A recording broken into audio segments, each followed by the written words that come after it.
कोई प्रॉब्लम है orthogonal circle में? कुछ पूछना है प्रीवियस क्लास से, या फिर हम लोग कुछ नया टॉपिक शुरू करें सिस्टम ऑफ सर्कल में?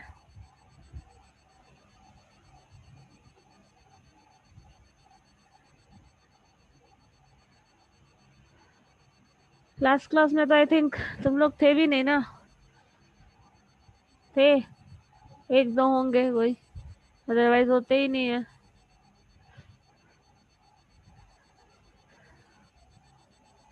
हम लोग ऑर्थोगोनल सर्कल पढ़ा था। ऑर्थोगोनल सर्कल आप लोगों को क्लियर है? आपने पढ़ा है या नहीं, मुझे ये बताइए। Just raise your hand.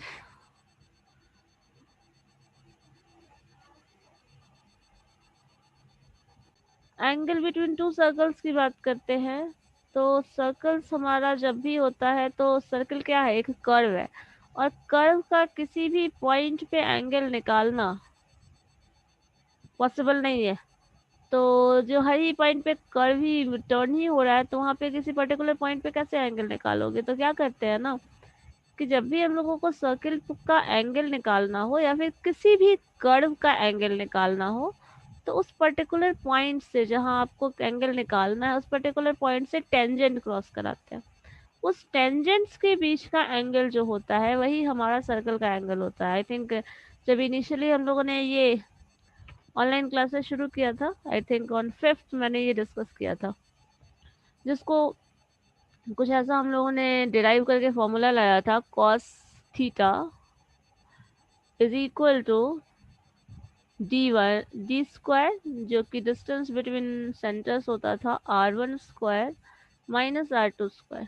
चलो ठीक है, ये हमारा डिस्टेंस होता है। ये r1 r2 आपको पता है, radius of circle 1, radius of circle 2, और d1 is the distance between the two centres of two circle. और ये जो है आपका, दिस इज r1 r2, ये हमारा फॉर्मूला हुआ करता था cos थीटा का। ठीक है, तो cos थीटा का ये फॉर्मूला है, दैट मीन्स ये जो थीटा है, this theta angle between the to circles, हम ऐसे निकालते थे, और ये जो एंगल होता था that is the angle between the to tangents. अब हम लोग वैसे सर्कल की बात करते हैं जहां ये दिया हुआ है कि सर्कल है वो हमारा, दो सर्कल आपका ऑलरेडी गिवन है, उन दोनों सर्कल के बीच का जो एंगल है वो ऑर्थोगोनल है। और ऑर्थोगोनल कहने का मतलब the angle between these two circles are 90 degree. That means ये जो एंगल गिवन है दैट एंगल इज 90 डिग्री। अगर ये 90 डिग्री है देन दैट इज ऑर्थोगोनल, अगर 90 डिग्री नहीं है तो ऑर्थोगोनल नहीं होगा। ठीक है, अब इस केस में यहाँ 90 डिग्री करोगे तो कुछ कंडीशन चेंजेस आएंगे, like this is equal to, ये क्रॉस मल्टीप्लीकेशन करेंगे, cos 90 डिग्री का वैल्यू पता है 0 होता है, ये मैंने बताया था उस दिन। This term is equal to d square minus r1 square minus r2 square. ये हमारा रिजल्ट आ जाता। अब अगर ये 0 है तो ऑब्वियस सी बात है, आप इसको ऐसे कर सकते हो, d2 square is equal to r1 square minus r2 square. ये कंडीशन सेटिस्फाई होता है अगर सर्कल ऑर्थोगोनल है, तो एक कंडीशन ये सेटिस्फाई होता है। लेकिन यहाँ पे आपको रेडियस पता होना चाहिए, डिस्टेंस बिटवीन टू सर्कल्स पता होना चाहिए, रेडियस ऑफ सेकंड सर्कल भी पता होना चाहिए। इतना मालूम है तो आप इतना कर सकते हैं। लेकिन कभी भी इक्वेशन में जो इंफॉर्मेशन दिया रहेगा वो हमेशा ऐसे सिंपल फॉर्म में इक्वेशन दे दे, ये जरूरी नहीं है। तो अगर ऐसा इंफॉर्मेशन नहीं है तब हम लोग कैसे सॉल्व करेंगे ऑर्थोगोनल सर्कल्स को, अब उसको देखते हैं। लाइक ऑर्थोगोनल सर्कल में मैंने कह दिया आपका क्या जो टर्म्स होंगे, लाइक एंगल, ये दो सर्कल है, ये 90 डिग्री एंगल है। अब देखो, दो सर्कल दिया रहेगा, या तो सर्कल के फॉर्म में पूरा फंक्शनल फॉर्म ऐसे बना के तो सर्कल तुमको क्वेश्चन में देगा नहीं। तो आपको जो सर्कल दिया रहेगा वो कुछ ऐसा होगा, एक्स स्क्वायर, जो इक्वेशन के फॉर्म में होगा, x square plus y square plus 2gx। आप लोग नोट करते चले जाना। 2gx plus 2fy plus c1 is equal to 0। ये एक सर्कल का इक्वेशन है, जो पढ़े हैं बहुत अच्छे से क्लियर होगा। This is the equation of circle. इसी तरह मान लीजिए एक दूसरा सर्कल है, क्योंकि ऑर्थोगोनल सर्कल की बात कर रहे हैं तो एक सर्कल खुद पे तो ऑर्थोगोनल होगा नहीं। दो सर्कल हैं और दोनों एक दूसरे पे 90 डिग्री एंगल बना, दोनों क्रॉस कट कर रहे हैं और दोनों 90 डिग्री का एंगल बना रहे हैं इन बिटवीन। सो ये चीज जो है वो हो जाएगी आपकी x square plus y square plus 2। Suppose this is g1 कर दो, f1 कर दो। इसी तरह आप कर सकते हो 2g2x plus 2f2y plus c2। This is the equation of circle. ठीक है, दो इक्वेशन है सर्कल का। अब अगर आपको पता है, याद हो, कुछ रिमाइंडेड हो, तो अगर सर्कल का इक्वेशन दिया हुआ हो तो आप सेंटर ऑफ द सर्कल निकाल सकते हैं। अगर लाइक हम इन दोनों इक्वेशन की बात करें, इक्वेशन हमारे पास गिवन है, तो इससे हम सर्कल निकालना हो, सेंटर निकालना हो सर्कल का, तो इसका एक फॉर्मूला होता है जो कि पढ़ा था हम लोगों ने, h is equal to -1/2 coefficient of this term x का। तो यहाँ हो जाएगा प्लस जो है g, तो ये 2 कैंसिल, अल्टीमेटली बचेगा -g1 फॉर फर्स्ट केस। इसी तरह सेकंड का निकालोगे तो ये -f1 बचेगा, ठीक है, विथ माइनस साइन।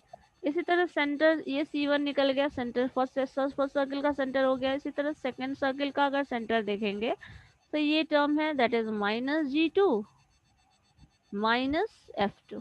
ये दो सर्कल के सेंटर मिल गए। और ये हमें कहाँ से मिला? हमारे पास चूंकि इंफॉर्मेशन गिवन है, equation of the circle given है, इसलिए हमारे पास इन दोनों के सेंटर्स मिल गए। साथ में हम लोगों को पता है रेडियस ऑफ द सर्कल भी हम लोग निकाल सकते हैं with the help of this equation, और उसका फॉर्मूला है रेडियस ऑफ फर्स्ट सर्कल अगर बात करें, that is under root g square. So जी1 स्क्वायर हो जाएगा, यहाँ माइनस है तो माइनस लिखो या ना लिखो, अल्टीमेटली स्क्वायर आएगा तो वही हो जाएगा, g1 square plus f1 square minus c1। इसी तरह रेडियस ऑफ सेकेंड सर्किल की बात करें, then that is equal to under root g2 square plus f2 square minus c2।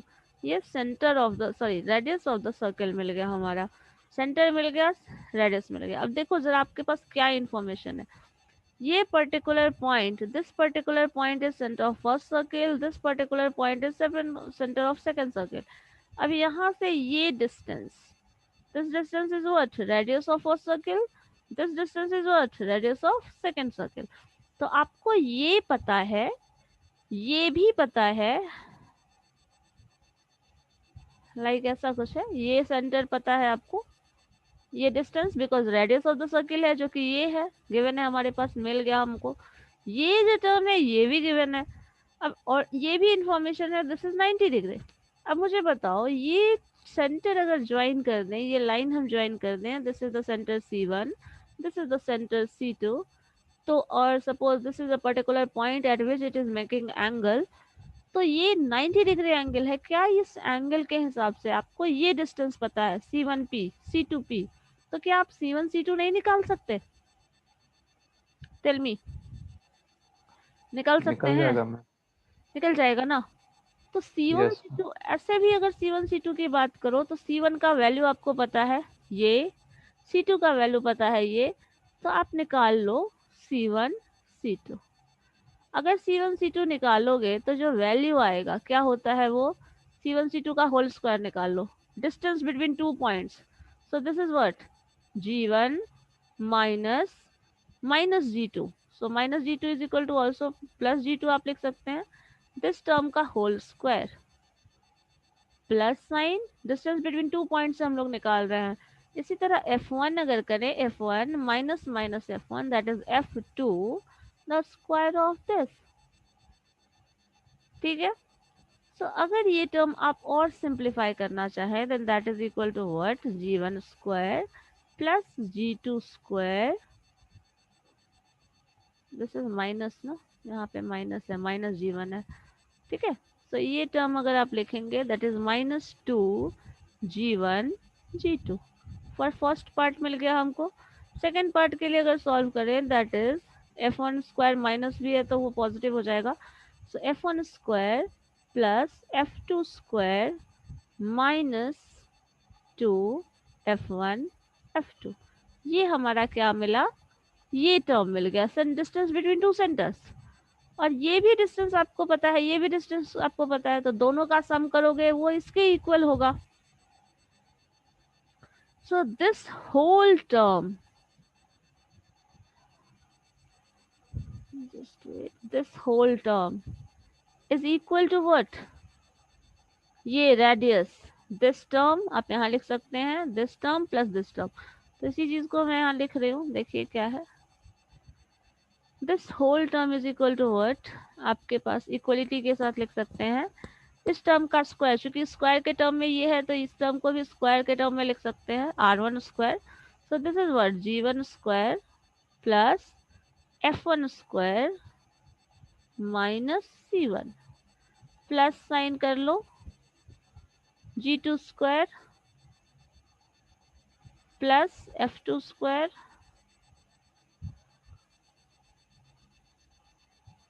Minus c2। अब जरा देखिए,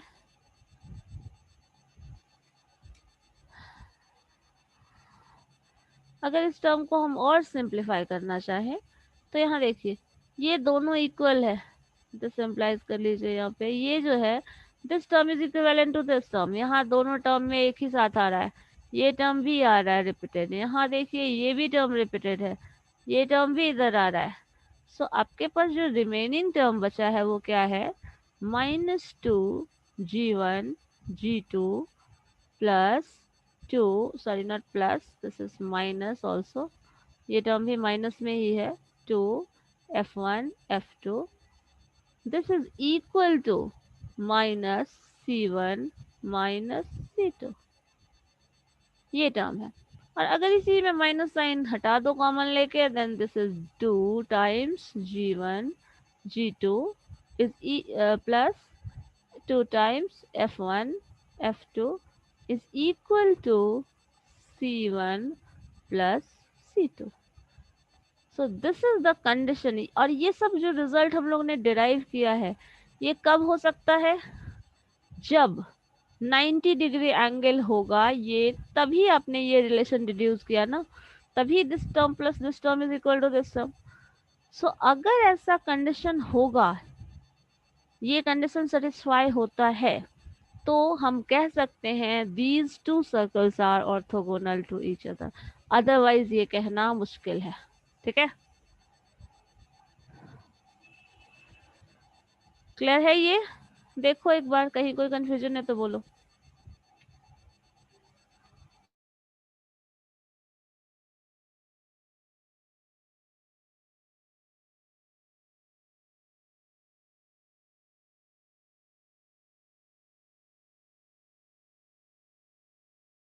क्लियर है,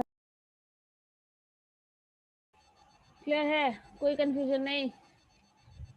तो अगर चलो ठीक है, अच्छी बात है, अगर इसी चीज में एक क्वेश्चन है, मान लो एक इक्वेशन दिया हुआ मैम है। हेलो हाँ बोलिए। मैम, वो डिवाइड किए हैं क्या?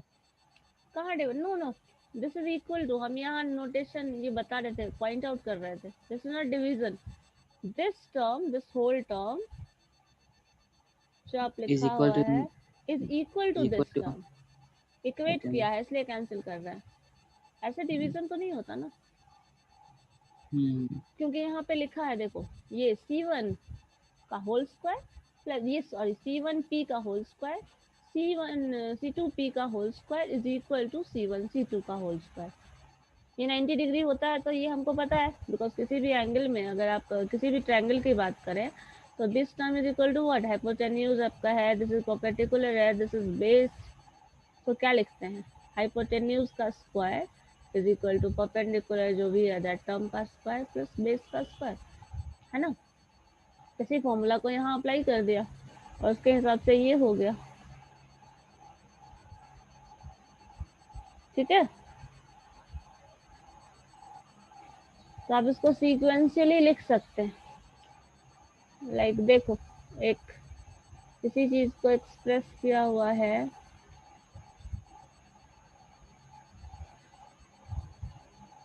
डिराइव करने के लिए। आपको स्क्रीन विजिबल है, व्हाइट बोर्ड दिख रहा है या फिर कुछ और?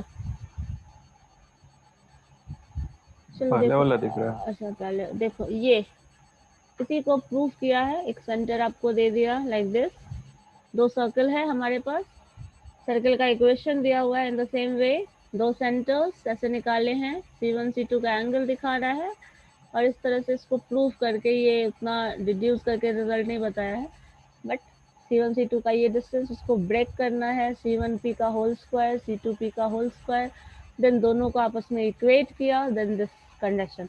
अगर ये कंडीशन आता है, ये कंडीशन सेटिस्फाई होता है किसी भी दो सर्कल में, ठीक है, तो वो ऑर्थोगोनल होगा। दैट मीन्स वो हमेशा 90 डिग्री एंगल पे कट करेगा एक दूसरे को। ठीक है, ये रिजल्ट आपका यही है, उसी के बेसिस पे।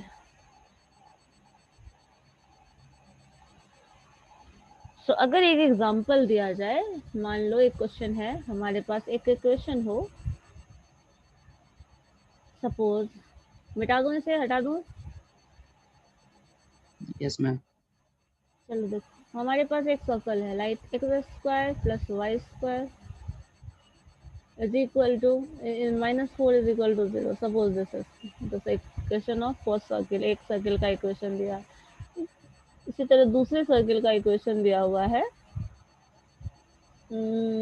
X square plus y square minus x square plus y square minus x plus 2y minus 3। Check करके बताइए तो ये दोनों सर्कल ऑर्थोगोनल होगा या नहीं। दो सर्कल है, एक इक्वेशन इसका है, दूसरा इक्वेशन ये है, दोनों सर्कल एक दूसरे पे 90 डिग्री एंगल फॉर्म कर रहा है या नहीं। The two circles are orthogonal to each other or not. Just check it. नहीं करेगा मैं। करके तो देखो पहले, नहीं कैसे करेगा? जी और एफ का वैल्यू तो 0 हो जाएगा ना। जी और एफ का वैल्यू 0 हो जाएगा तो सी का वैल्यू 0 नहीं आ रहा। सी का वैल्यू -4 और -3 होगा। तो दोनों ऐड हो जाएगा, ज्यादा हो यस जाएगा। Ma'am. Yes.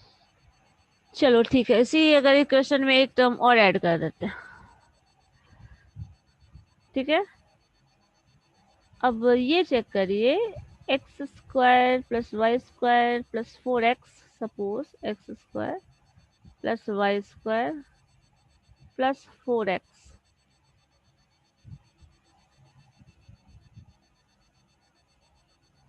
Minus 2y plus 1।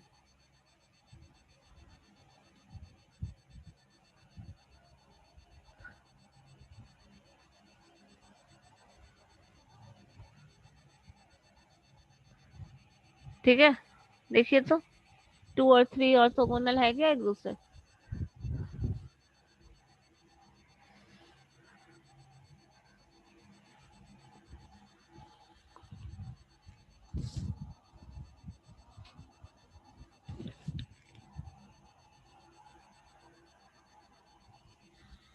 No ma'am, शायद ये भी नहीं है। देखो, करके देखो ना, एग्जाम में ऐसे थोड़ी करेंगे, है नहीं है। मैम उसमें 0 आ रहा है। फर्स्ट वाले में। 2G1 G2 plus F1 F2 में 0 आ रहा है, और हाँ, C1 प्लस C2 -2 आ रहा है। तो नहीं होगा। नहीं। नो मैम, नहीं आ रहा। मतलब कंडीशन नहीं है सर्कल के लिए, मतलब जो आपका ऑर्थोगोनल कंडीशन है वो से मेंटेन नहीं हो रहा। अब सपोज एक इक्वेशन है हमारे पास, शेयर कर देते हैं, ज्यादा अच्छा है। एक क्वेश्चन है, देखिएगा क्वेश्चन नंबर मैं बता रही हूँ, जो क्वेश्चन फोकस कर रहे हैं वही क्वेश्चन देखना, बाकी क्वेश्चन छोड़ दे। क्या है, अभी अभी तक क्यों सब एंटर कर रहे हैं, खत्म होने के, क्लास के खत्म होने के टाइम पे अटेंडेंस के लिए बस। चलो देखो, अब विजिबल है स्क्रीन? Yes ma'am. हाँ। yes, हाँ चलिए, क्वेश्चन नंबर 17 पे जरा फोकस करिए तो। 17 ओनली। एक इक्वेशन का, सर्किल का इक्वेशन फाइंड आउट करना है, ठीक है, जो कि ऑर्थोगोनल है इन 3 सर्कल पे। 3 सर्किल का इक्वेशन दिया है और ये तीनों सर्किल ऑर्थोगोनल फॉर्म कर रहा है, और एक सर्किल ऐसा है जो इन तीनों के साथ 90 डिग्री एंगल बना रहा है, उसी सर्किल का इक्वेशन चाहिए हमें। 17, question number 17 only you have to check.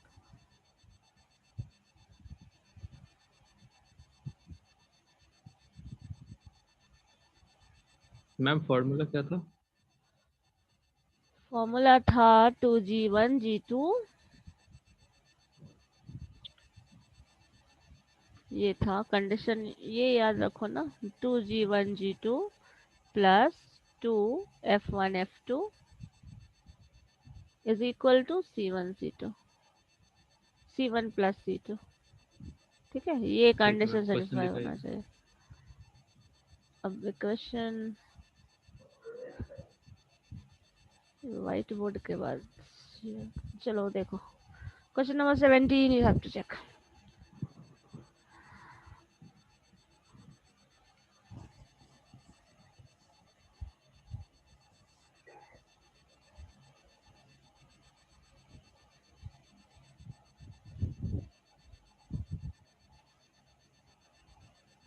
Question number 16 and 17 आप बना सकते हैं,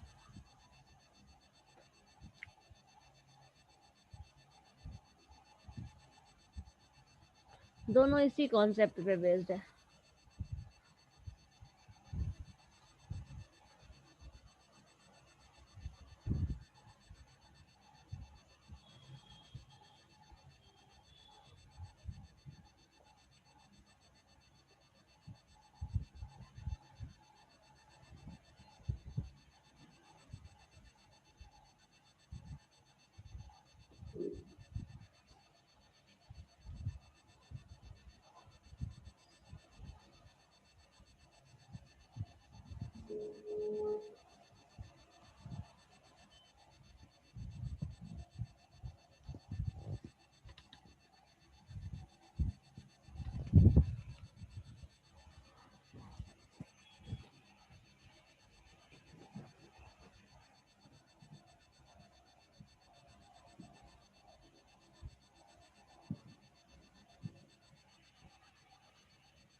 नोट कर लिया क्वेश्चन नंबर 17?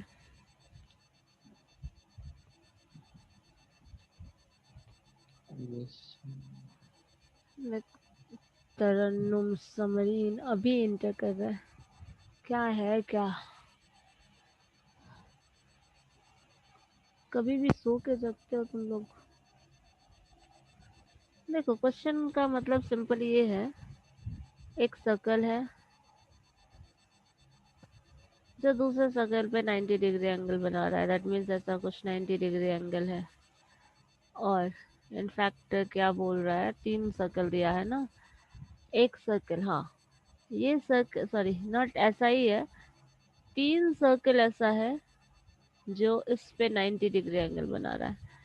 तो इसमें आपको इस सर्कल का इक्वेशन पता है, ये वाला, ये भी सर्कल का इक्वेशन आपको पता है, और ये भी सर्कल का इक्वेशन आपको पता है। आपको इस सर्कल का इक्वेशन निकालना है, ग्राफिकली उसको समझो तो ये मतलब है, ये 3 सर्कल का इक्वेशन पता है, ये टर्म भी पता है, ये भी पता है। अब ऐसे सर्कल का इक्वेशन निकालना है जो इन तीनों कंडीशन को सेटिस्फाई, इन तीनों सर्कल्स के पे 90 डिग्री एंगल बना रहा है, इस कंडीशन को सेटिस्फाई करता, करो ट्राई।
मैम बन गया।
मैम आपका माइक ऑफ है।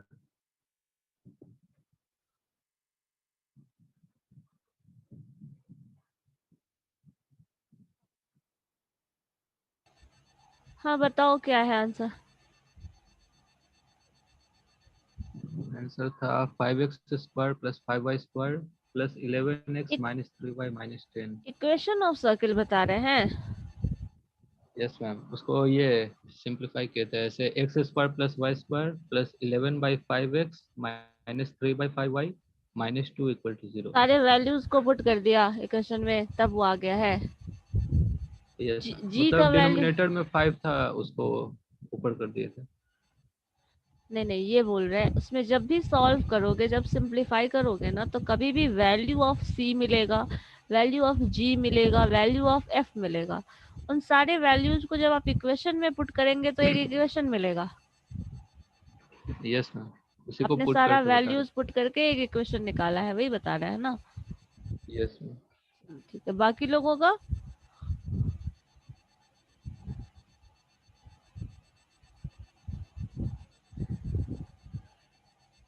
सॉल्व हो रहा है।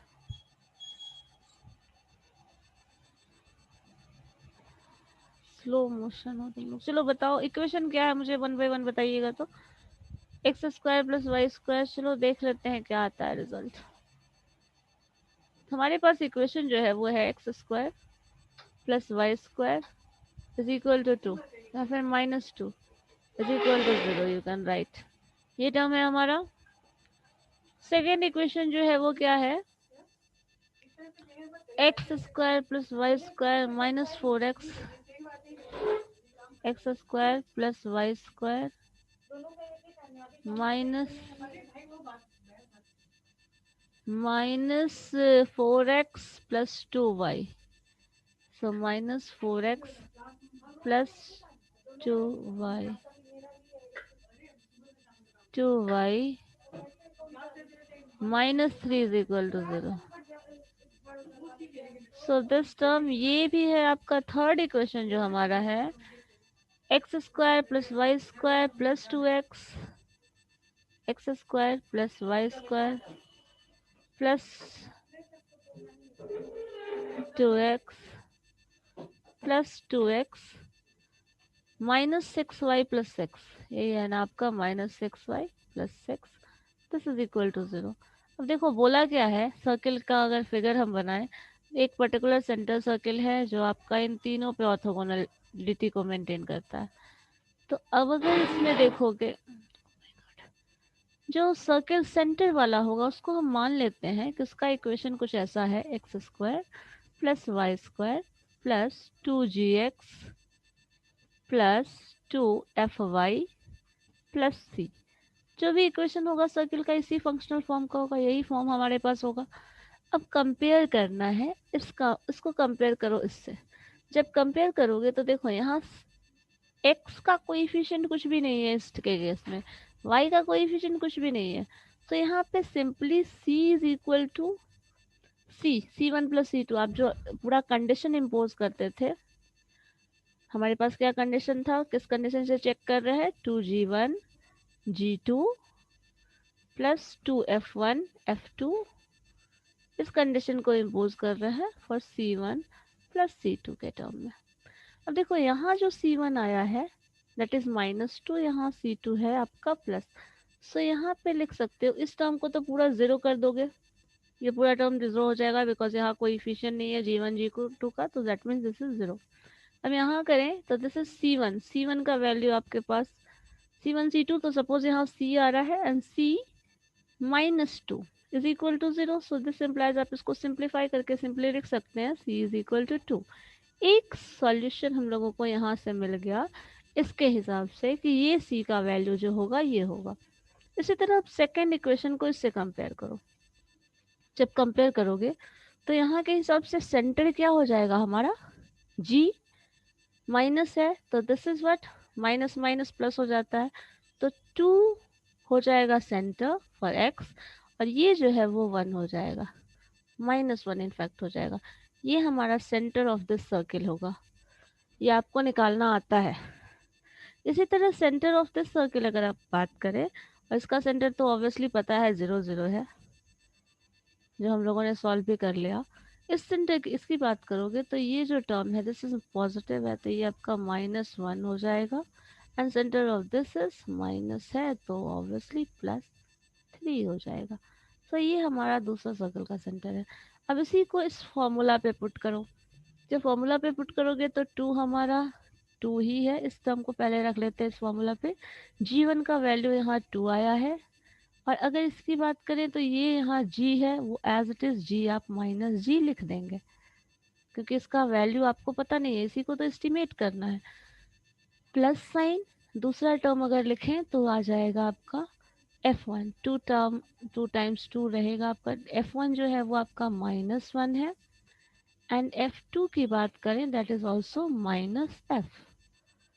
सो this is equal to what, c1 c2। इस केस में देखो c1 क्या है, -3 है, और इस केस में क्या है, +3 है, +c है। अब यहाँ से अगर इसको इक्वेट करिएगा तो this is -4g plus sign, ये माइनस माइनस प्लस हो जाएगा आपका, तो ultimately 2f is equal to -3 + c। और चाहे तो आप c का वैल्यू यहाँ पुट भी कर सकते हैं, यहाँ से आपको पता है बिकॉज सबके सब तो वही ऑर्थोगोनैलिटी कंडीशन को मेंटेन कर रहा है, तो ये c वैल्यू रख लो। अब इसी तरह इस वैल्यू को इस पे पुट करके देख लो। अगर इस वैल्यू को पुट करोगी तो जो रिजल्ट आएगा that is 2 times g value जो है वो -1 हो गया, g2 है वो -g हो गया, प्लस करो 2 टर्म, f1 जो है वो 3 है, और f2 जो है वो -f है, and this is equal to, यहाँ कांस्टेंट का वैल्यू 6 है, और यहाँ आपका c था। सो यहाँ हो जाएगा minus minus plus, ultimately 2g plus not plus -6f, this is equal to 6 + c। अब इन सारे टर्म्स को, एक का तो हम लोगों ने c से वैल्यू यूज करके निकाल लिया, ये दो इक्वेशन हमारे पास मिला है, इन दोनों इक्वेशन से हम लोगों को